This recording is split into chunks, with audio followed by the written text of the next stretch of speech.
So, Prime Minister Justin Trudeau just got back from the G20 meeting in Rio de Janeiro, Brazil, and unsurprisingly, he embarrassed both himself as well as Canada as a country.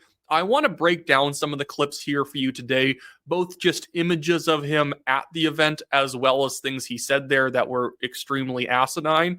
But I want to start with first just the ongoing trend of world leaders ignoring Justin Trudeau when he is in the same room with them and sometimes sat right next to them.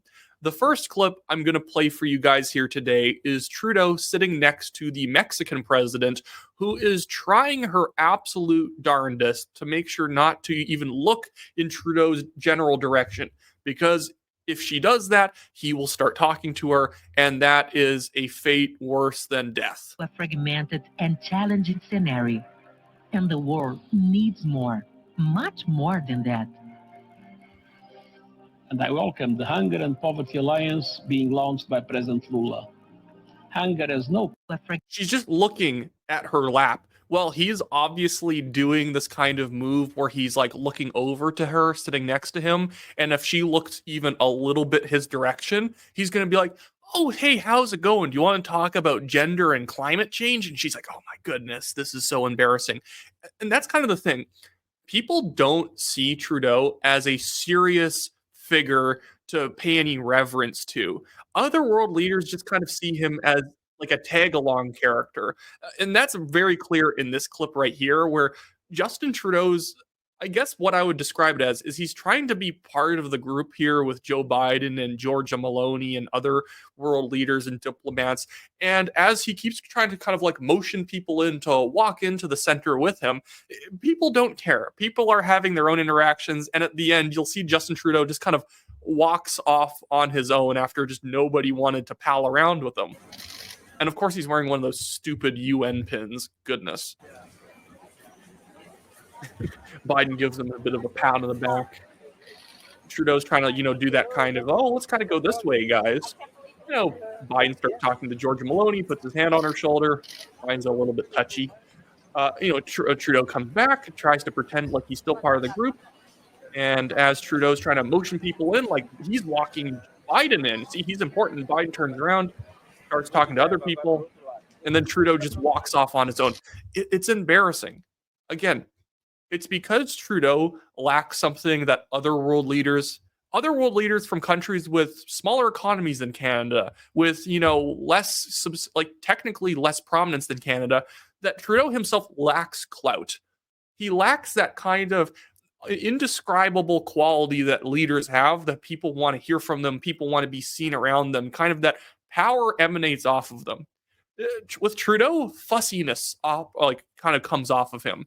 You don't want to be associated with Justin Trudeau because he's annoying and sanctimonious and deeply unserious as a person. And that's what I want to get into now with some of these news clips that came out of the event.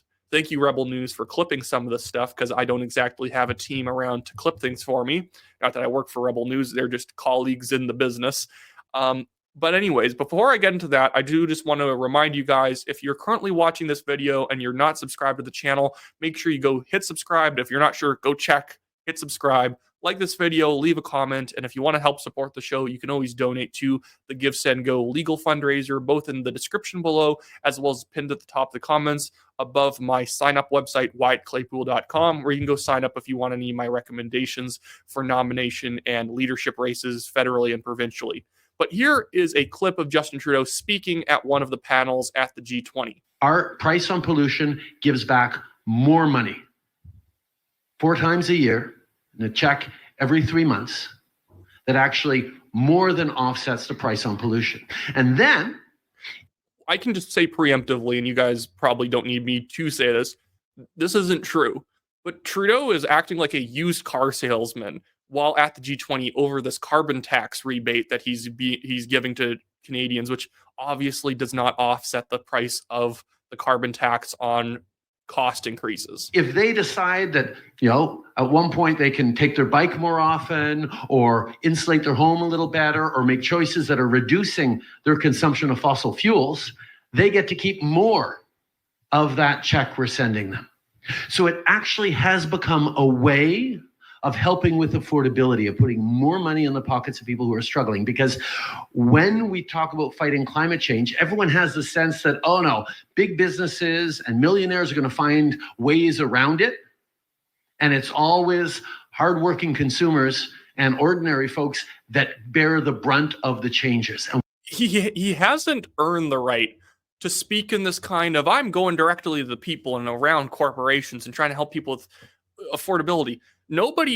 He's still just jabbering about the carbon tax. And who is this for? He's at the G20 on a panel doing like a political speech about how everyone's actually totally wrong about my carbon tax. Shut up, dude. Talk about something else other than the carbon tax for a change. It's not working. People don't like it.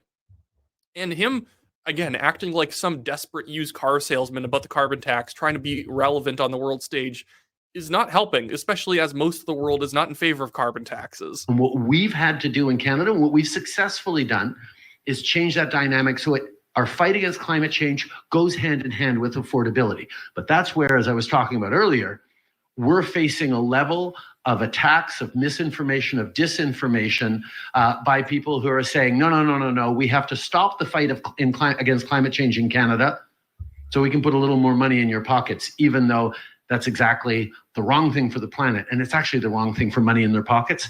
And that's a lot of what the next year's election is going to be about in Canada. Dude, he's so smart. Justin Trudeau is so smart. He's the only one who cares about affordability and climate change. This is why world leaders don't want to be seen with Trudeau. The man is sanctimoniousness personified. He truly believes that he's the man with the answers to all of the questions. And it's just embarrassing when you go to the G20 and you're making like stupid political stump speeches on issues you lost on 2 years ago. Nobody agrees with Trudeau on this issue, and it's been a couple of years since a substantial part of the population even agreed with him at all. And now and here's another one. That was almost the more mild one. Just still jabbering about the carbon tax. But then he was on a panel, and thank you for True North for clipping this one, where he talks about how his government's, Canada's trade policy is based on empowering women. Yes, empowering women. That's the point of trade policy. Women, I guess, can be empowered by trade policy, but trade policy is about trade policy, at least in my mind. This is why your government sucks. It focuses on ancillary nonsense when the issue is trade. The issue is defense. The issue is, public safety. The issue is something else. And he's like, it's about diversity, actually. It's actually about the whales. It's actually about world peace. It's not. It's a bike lane. I know he isn't in charge of bike lanes. That's just the silly liberal type example I have on the top of my head.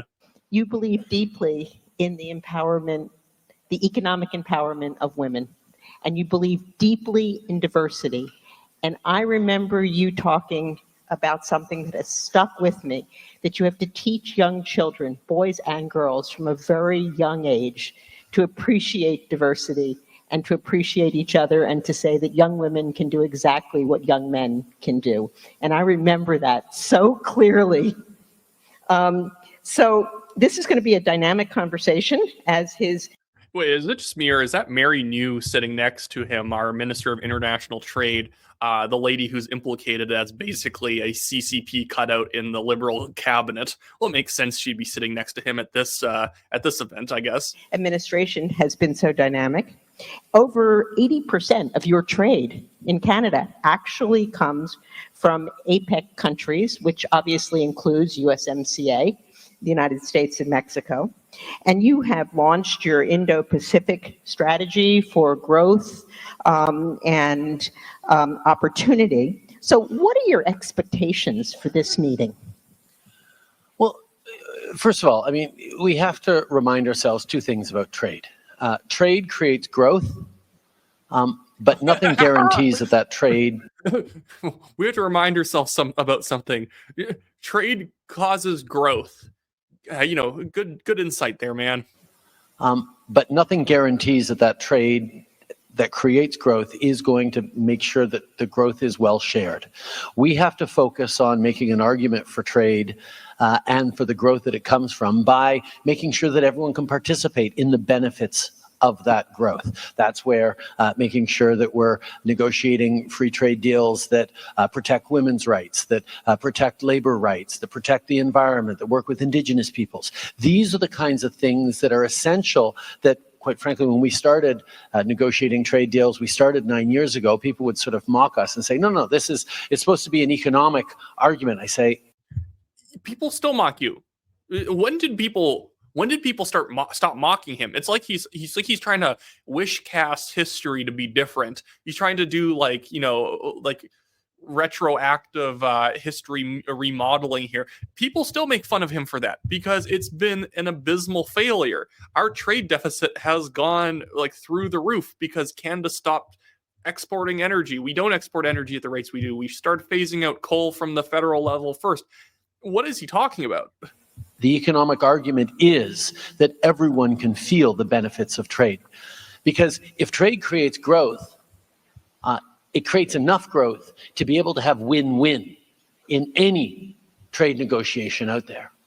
But at a time of people not feeling like trade has done them any good, one of the arguments that we're seeing everywhere around the world is, well, then we're going to make trade good for you, even if it's bad for the other person. It introduces a win-lose into the trade negotiation frame. And Canada has never had that. We've always We do have that because, well, the thing is actually most trade is win-win. You can't trade and not make it win-win because you are trading for something that someone else can do cheaper than you for the most part. You don't tend to, pay them to do things for you that are more, that would have been cheaper to do domestically. But the where the actual win-lose is in Canadian trade is how reliant we've become on China. How we try and find excuses not to trade as much with India, to try and cut off trade with Israel, to try and, not ship the Europe coal or ship coal towards Asia, or to use our own coal, or to ship them oil and gas products. That's where it's win-lose, is when they end up, we buy stuff from them and we don't send them anything back at all because it's Trudeau getting in the way. It has nothing to do with the trade deals. And he's trying to pretend like he's the king of win-win here. Understood. Sense of scale, a sense of modesty, a Canadianness or whatever, that for trade to be effective, it has to be win-win. And that idea that there's plenty of growth to go around, we just have to make sure it's win-win, not just between the two countries.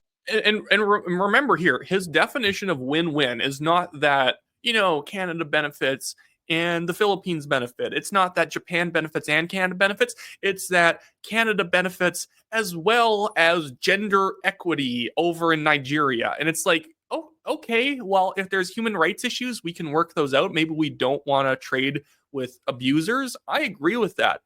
But that's not what he's saying. He's saying, like, we need to give more women opportunities in the United Kingdom, where that's not really something that's needed. That's not something that's a problem. But this is how vapid he is. Justin Trudeau is a teenage beauty pageant as our prime minister. Countries involved, or the multiple countries involved, as we've signed large trade deals, but that it also impacts on citizens. And the instability in all economies, not just democracies, that come when citizens don't feel like the institutions or the economy or the vision for the economy or even the trade deals are there to support them, creates instability. People start withdrawing their support from. Wait, sorry, is he against getting all of the rare earth minerals from the Congo now to build electric vehicles in Ontario? Because I could get behind that. There's a lot of human rights abuses in the creation of these EV vehicles with these rare earth minerals from the Congo, but he's not talking about that. He's talking about it in a soft, squishy way that's very nice, that we helped create a woman's, our investment allowed this lady to start her own, jewelry company or something like that. Oh, this lady started her own consulting firm because of Canadian trade and she's a trade consultant. Cool, that's nice.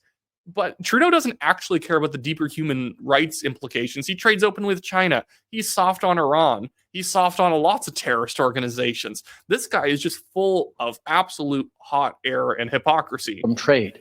So that's why business communities, like governments, like people around the world, should be focused on making sure that the growth and the benefits that come from increased ties around the world are actually shared more generally with women, with workers, with environmental protections, because that's one of the only ways of ensuring the kind of stability and predictability that we've had, that the world has benefited from over the past decades. And well, it hasn't exactly been the last decade when you've been in charge. Goodness. I can probably just cut him off right there. I don't think we need to. He's been actually repeating himself a lot. We've been, after the interviewer's question to him, he had like the full 3 minutes to go over stuff. And I think he kept coming back to, they need to be shared. The benefits need to be shared. The benefits need to be shared multiple times, even though, again, he's an absolute hypocrite on this specific question. And then at one point during the G20, Trudeau, for some reason, tried to wade into foreign policy. As being reported by the Globe and Mail, Dylan Robertson here, Justin Trudeau says G20 leader's statement on Ukraine is not strong enough. I don't need to really read you this article here, but it's about how, like, look, the G20 needs to be backing Ukraine harder. Now, I know this bothers some people. I'm pretty pro-Ukraine. I know the history of Russia, how they invaded Georgia back in 2008. It's not a NATO issue. Russia likes expanding. There's also, by the way, there's no agreement that NATO wasn't going to expand eastward. That's a lie. By the way, that's actually a lie that was basically put out by a George Soros front group because he hates the West and back in the day used to prefer Russia more. But him coming out, and I've read the article, him coming out and basically saying, well, the G20 needs to be backing Ukraine harder. We all need to have commitments to send them more resources. We need to be more in favor of Ukraine. Justin, you send them nothing substantial. He's hollowed out our military so much, we can't support any ally if they get attacked. We have an HR department that acts as our military right now. We don't manufacture weapons. We barely have any real competent military. We don't have any tanks. We don't have barely any aircraft. It's ridiculous. And he's going to come out and start trying to lecture the world on the fact that they're not backing Ukraine enough. Do you know what we send Ukraine? This is really what makes the Ukraine aid, in my mind, useless, and we should just cut it all, is because we don't even send Ukraine offensive weapons. It was like when there was ISIS killing people in Syria and Iraq, and we started sending people winter jackets. That's how ridiculous we are as a country under Justin Trudeau. We started sending winter jackets to the people being murdered. And now in Ukraine, we're sending them Chinese-made drones. Now, does that sound a little bit stupid to you? China and Russia and North Korea and Iran are all allies. Why would you give money to any of those countries that then can be, like, why would you give any money to those countries to manufacture drones for Ukraine, which the Chinese government could just be leaking all the intel from Russia, to Russia from? He doesn't think, because Justin Trudeau is a strike-opposed progressive. He wants to come out and say the progressive thing. He wants to come out and be the progressive hero. At the same time, he's making his own country worse. Mass immigration has hollowed out our labor, like our wage base.